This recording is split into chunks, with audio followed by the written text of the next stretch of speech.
2015 has been a pretty decent year for blockbuster films on the silver screen, but the best may be yet to come.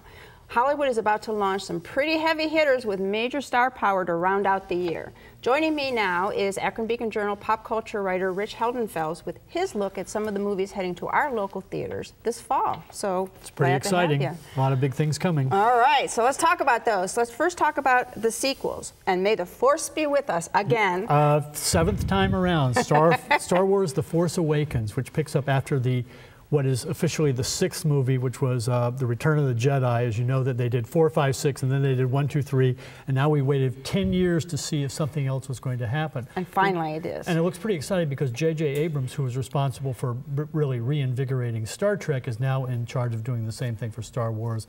Original cast coming back. It looks like it could be a really exciting movie. Yep, that'll be really fun. So, and another historic franchise has a new release out this fall. Bond. Yes. James Bond. Yes, and that's Spectre, which is the latest movie with Daniel Craig. I believe this is his 4th time playing Bond. There's been a certain amount of controversy about him because he's not the slick, polished Bond of Sean Connery, say, or Roger Moore. I like what he did because I think he emphasizes the sort of harsher side of it.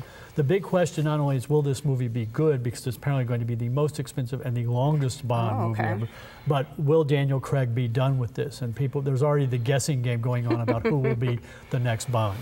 All right, and speaking of spies, there's a flick about powerhouse partnerships. You know, the Bridge of Spies, which is, it goes back to, remember when Francis Gary Powers was shot down in his U-2 plane over the Soviet Union, huge international crisis. How was America going to get him back? And it has Tom Hanks as the man sent to work out the deal to get Powers returned. And it's directed by Steven Spielberg, who, as we all know, has made a few movies. And some of them kind of good.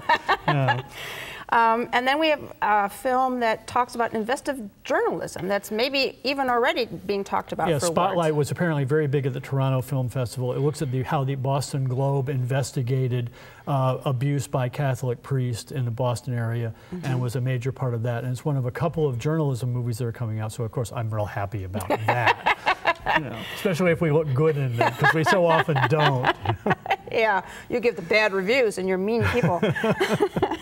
And finally, we look at a movie. We're talking about a movie that people might actually have to stand up and take notice. So it's about the very first sex change operation. Yes, and it is called, because I just went blank on the title. The Danish Girl, you told me. The Danish Girl, yes.